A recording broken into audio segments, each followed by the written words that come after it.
Et oui, aujourd'hui on va parler du futur Google Pixel 11. Alors non, il n'est pas encore sorti, mais il y a tellement de fuites concrètes sur ce futur smartphone qu'on va en parler aujourd'hui, voir ce qui peut être intéressant par rapport au Google Pixel 10 ou pas. Plein d'infos sur cette vidéo, mais avant de commencer, n'hésite pas à t'abonner pour rien louper de mes vidéos d'actu, de mes tests. Et si tu souhaites acheter des produits au meilleur prix, n'hésite pas à aller voir mon site internet lorenzo-tech.fr. Alors on commence par le design. Alors en termes de design, il ne devrait pas avoir de gros changements. On parle d'un écran qui serait quasiment pareil, sauf on devrait avoir un petit peu moins de bordure comparé au Google Pixel 10, donc oui, ça change très légèrement. Ensuite, autre petit changement, c'est au niveau des capteurs photo. Alors oui, on ne change pas le design, on a toujours bien entendu une ligne avec tous les capteurs au dos. Par contre, on aurait un changement au niveau du revêtement du verre des capteurs et aussi le flash qui se rapprocherait un peu plus des capteurs photo. C'est tout, pas de gros changements, le design plaît, donc c'est plutôt logique. Maintenant, s'attaque aux caractéristiques et on va commencer par la face avant. On devrait toujours avoir la même diagonale qu'un Google Pixel 10, c'est-à-dire une diagonale de 6,3 pouces, résolution Full HD+,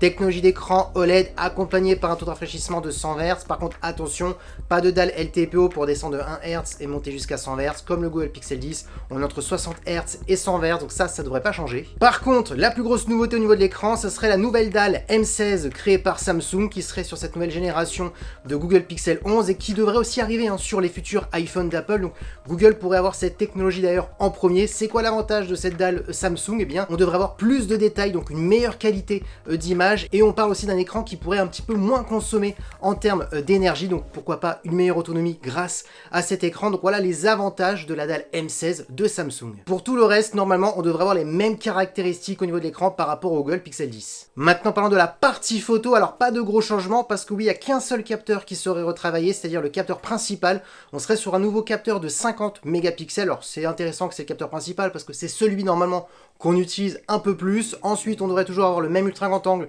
de 13 mégapixels, toujours un téléobjectif de 10,8 mégapixels qui permet d'avoir un zoom optique jusqu'à x5. Et au niveau de la vidéo, pareil, ça ne change pas, toujours de la 4K. Par contre, oui, les plus grosses nouveautés, ça sera surtout au niveau de l'intelligence artificielle dans le domaine de la photo, de la vidéo, pour tout ce qui est retouche. Et vu que ce sera le nouveau Google Pixel 11, il aura le droit à toutes les nouveautés. Google va beaucoup insister sur l'intelligence artificielle parce qu'en plus, le Google Pixel 11, c'est pas celui qui va le plus changer. Normalement, ça sera surtout les Pro XL qui vont avoir plus de nouveautés dans le domaine de la photo. Ce qui est d'ailleurs logique, vu qu'on est sur les modèles plus premium. Maintenant, parlons de performance, et c'est souvent le point faible de Google. Alors quand je dis le point faible de Google, c'est-à-dire face à la concurrence. Parce que oui, si on compare aux derniers iPhone, aux derniers Samsung, aux derniers Xiaomi haut de gamme, c'est vrai qu'ils sont quand même plutôt à la ramasse. Et est-ce que ça va changer? Eh bien la réponse c'est non.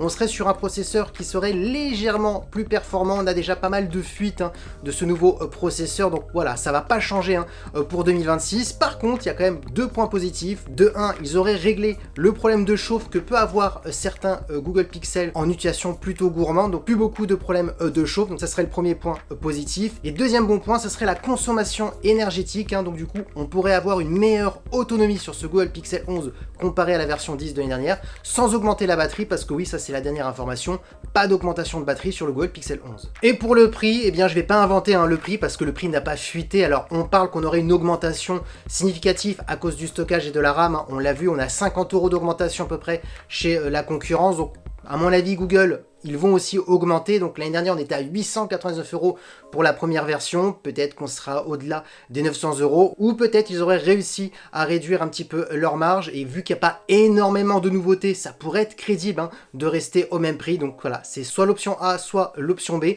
on verra en termes de prix. Maintenant, qu'est-ce qu'il faut penser de ce Google Pixel 11 comparé à la version 10 de l'année dernière? Et bon, on peut le dire, c'est une petite mise à jour où on peaufine un petit peu la qualité d'écran, on peaufine un petit peu les performances, on améliore un capteur photo, et voilà. Alors maintenant, c'est pas la faute de Google quand on regarde chez la concurrence, pareil, chaque année, on a des petites mises à jour par-ci par-là au niveau hardware, et c'est plus le software, tout ce qui est intelligence artificielle qu'on améliore en termes de produits. Maintenant voilà, on a atteint un plafond technologique, donc c'est compliqué, et surtout à ne pas oublier, le Google Pixel 11 est le début du haut de gamme, donc normalement les modèles qui devraient avoir un peu plus de nouveautés, ça devrait être le Google Pixel 11 Pro et Pro XL. Du coup, dites-moi en commentaire si ce Google Pixel 11 vous donne envie ou pas. Si vous avez un Google Google Pixel 10 et que ce Google Pixel 11 sort vraiment de cette manière, en tout cas avec toutes les caractéristiques que je viens de vous donner, vous allez certainement me poser la question, est-ce que c'est intéressant de le remplacer? Eh bien la réponse est non, parce que quand vous achetez un smartphone haut de gamme, au bout d'un an, bah non, ça ne vaut pas le coup de le changer, il faut attendre souvent 2, 3 ans, 4 ans, le mieux pour avoir vraiment une grosse différence, pour sentir en tout cas le changement. Donc voilà, dites-moi ce que vous en pensez en commentaire, parce que oui, la vidéo est terminée, j'espère que la vidéo vous a plu. Si c'est le cas, n'oubliez pas le petit pouce like,